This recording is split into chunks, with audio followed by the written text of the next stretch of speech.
नमस्कार।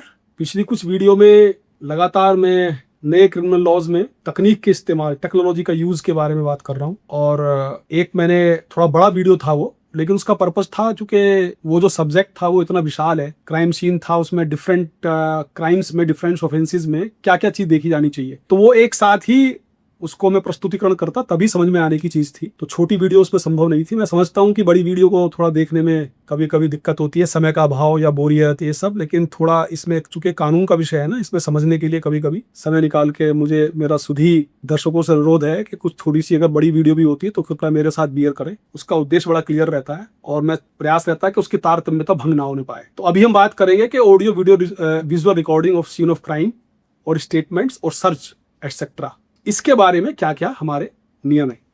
तो सबसे पहले आते हैं हम रिकॉर्डिंग ऑफ क्राइम सीन। ये जैसे मैंने अभी पहले बताया कि नए कानून का बहुत बड़ा ये क्रांतिकारी कदम है कि रिकॉर्डिंग ऑफ क्राइम सीन होनी चाहिए, ऑडियो विजुअल इलेक्ट्रॉनिक मीन से होनी चाहिए, प्रेफरेबली बाय मोबाइल फोन। ये लिखा हुआ है कानून में कि प्रेफरेबली बाय मोबाइल फोन। इसको आसान बनाने के लिए, इसलिए उसको आसान कर दिया गया है। ये मेजर प्रीमाइस है न्यू क्रिमिनल लॉज की। इससे फायदा क्या होगा सबसे पहले ये बता देते हैं, ताकि हम आगे प्रक्रिया समझने में आसानी रहे और हमारी उत्सुकता भी थोड़ी सी बढ़ जाए।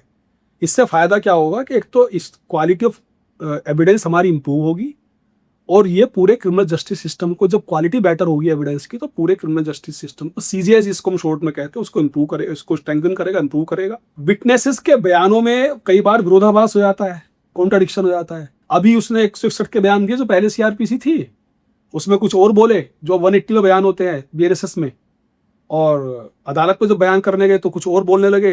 या कभी कभी ये कह देते हैं कि साहब जो मैंने बयान दिया था वो दरोगा जी ने, कुछ आईओ साहब ने उसको बदल दिया, या मैंने तो ये बोला ही नहीं था। इस तरह की बहुत सारी चीजें उनको कहने के लिए मिलती थी। वो जब रिकॉर्डिंग हो जाएगी तो फिर वो इस तरह का नहीं कर पाएंगे। उसके अलावा जो कभी कभी आपने देखा होगा कि होस्टाइल विटनेस की एक समस्या होती है, हालांकि वो अपने आप में एक अलग वीडियो का एक विषय है, उससे भी दूरी, उससे भी हमें निजात मिलेगी। ऑडियो वीडियो रिकॉर्डिंग के बारे में 176(3) में बार बार कई बार बता ही चुका हूं कि इसमें मैंडेटरी है कि वीडियोग्राफी ऐसे है सभी सीन ऑफ क्राइम की जहां सजा की जो मात्रा है वो 7 साल या उससे अधिक है, वहां पे सबको फोरेंसिक एग्जामिनेशन होना है। ये पूरा डिटेल पहले बता चुका हूं मैं। अब इसमें इशू ये है कि वो ठीक है कि ऑडियो वीडियो के लिए मैंडेट कर दिया गया है कि उसकी सीन ऑफ क्राइम की होगी, लेकिन बहुत बड़ा इशू ये रहेगा, इसमें एक चुनौती है।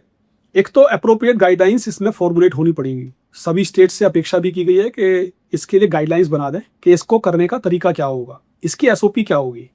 कई स्टेट्स में ये ऑलरेडी बन चुकी है और बाकायदा प्रयोग में आ रही है। अभी धीरे धीरे, चूंकि 1 साल हुआ है केवल नए कानूनों को, तो उसमें अभ्यस्त होने में समय लगता है। जितने ट्रेनिंग इंस्टीट्यूट्स हैं उनमें भी सब में ये कार्रवाई शुरू हो गई है, और जो नए ट्रेनीज आ रहे हैं या पुराने वाले जो कर्मचारी हैं हमारे सेवारत, उनको भी बुला के कैप्सूल कोर्स करा के, छोटे छोटे शॉर्ट ड्यूरेशन कोर्सेज, उनको भी सब तकनीकों के बारे में सिखलाया जा रहा है, सिखलाई हो रही है। तो एक गाइडलाइंस बनानी पड़ेगी जो कि उसकी ऑथेंटिसिटी और एक्यूरेसी को सुनिश्चित करें, इलेक्ट्रॉनिक एविडेंस को।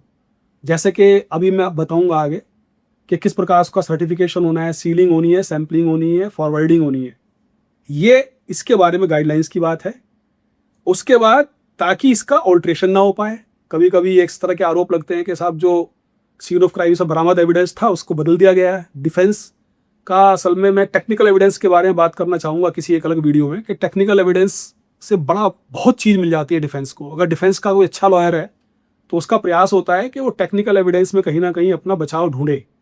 तो हमें कोई प्रोसिक्यूशन को ऐसा कोई चीज़ नहीं देनी चाहिए पुलिस को कि जिससे कि उसको कोई टेक्निकल हमारी लापरवाही का या लेक्यूना का उसको लाभ मिले। तो उसमें ऐसे आरोप लगते थे। तो ऑल्ट्रेशन, मॉडिफिकेशन, ट्रांसपोजिशन, अब ये सबका सब मॉडिफिकेशन, ऑल्ट्रेशन, ट्रांसपोजिशन या तो इंटेंशनल हो सकता है, अनइंटेंशनल भी हो सकता है। अब पता चला कि आपको कोई आइडिया नहीं है कि किसी एविडेंस को कैसे कैरी करना है, आपने कैरी करने में गलती कर दी, सीलिंग करने में गलती कर दी, उसका नंबर वगैरह ओब्लिटरेट हो गए, तो उस सब का बेनिफिट, अडल्ट्रेशन हो गया किसी प्रकार का, या करप्शन हो गया, खासकर डिजिटल रिकॉर्ड में कोई फाइल करप्ट हो गई, तो उस सब का बेनिफिट मिल जाता है डिफेंस को।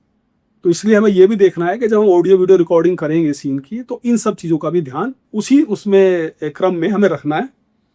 और कहाँ कहाँ इसका, जहाँ रिकॉर्डिंग आई है, इन्वेस्टिगेशन की जब बात करते हैं तो रिकॉर्डिंग की आवश्यकता कहाँ कहाँ होगी ऑडियो वीडियो रिकॉर्डिंग की, चूँकि करीब करीब सीन ऑफ क्राइम के ही क्रम में अगला स्टेप है।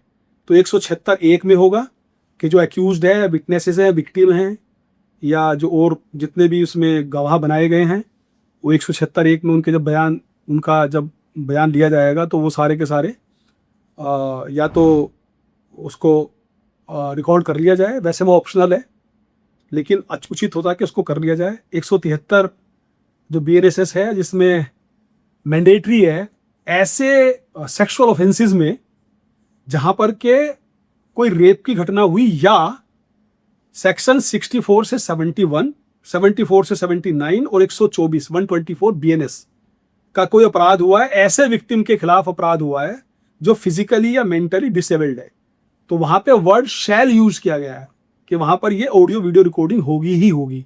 जबकि इसके अलावा अगर कोई रेप का कोई घटना बनती है तो उसमें वर्ड में यूज किया गया है, वहां ऑप्शनल है कि ऑडियो वीडियो कराए ना कराएं, लेकिन एडवाइजेबल यही होता है कि इसको करा लेना चाहिए, क्योंकि इससे हमारा, जैसे मैंने पहले बताया कि किस प्रकार से जो हमारा पूरा एविडेंस है वो और विश्वसनीय हो जाता है। इसके बाद सेक्शन 180, जहां पर के मैंने बताया कि स्टेटमेंट ऑफ विटनेसेस और एक्यूज विक्टिम्स, ये भी वैसे ऑप्शनल है, लेकिन इसको करा लेना चाहिए। सेक्शन 497 BNSS का ये इसमें प्रोविजन है कि जब कभी जो प्रॉपर्टी होती है, केस प्रॉपर्टी जिसको बोलते हैं, उसका डिस्पोजल करना है, वो डिस्पोजल की एप्लीकेशन कभी कभी पेंडिंग ट्रायल भी आ सकती है, तो उसका जो ऑर्डर होता है उसमें लिख दिया जाता है कि इसका फोटोग्राफ मैंडेटरी है। जो आप पुलिस कस्टडी में जो प्रॉपर्टी है उसका डिस्पोजल करेंगे तो फोटोग्राफ तो मैंडेटरी करेंगे, वीडियोग्राफी ऑप्शनल कर दी जाती है, लेकिन वीडियोग्राफी भी इसकी करा कर रख लेनी चाहिए, ताकि कल को अगर किसी प्रकार का डिस्प्यूट होता है किसी भी तरह से, तो इसको हम लोग ये सुनिश्चित कर सके कि उसका डिस्पोजल हमने ठीक तरह से किया था। इसको मैं यहीं पे विराम देता हूँ इस वीडियो को, और दूसरी अगली वीडियो में हम बात करेंगे कि इलेक्ट्रॉनिक एविडेंस की भारतीय साक्ष्य अधिनियम के हिसाब से क्या क्या एडमिसिबिलिटी है, और उसमें फिर हम एक फ्लो चार्ट के बारे में बात करेंगे जो कि समझने में आसानी होगी। धन्यवाद।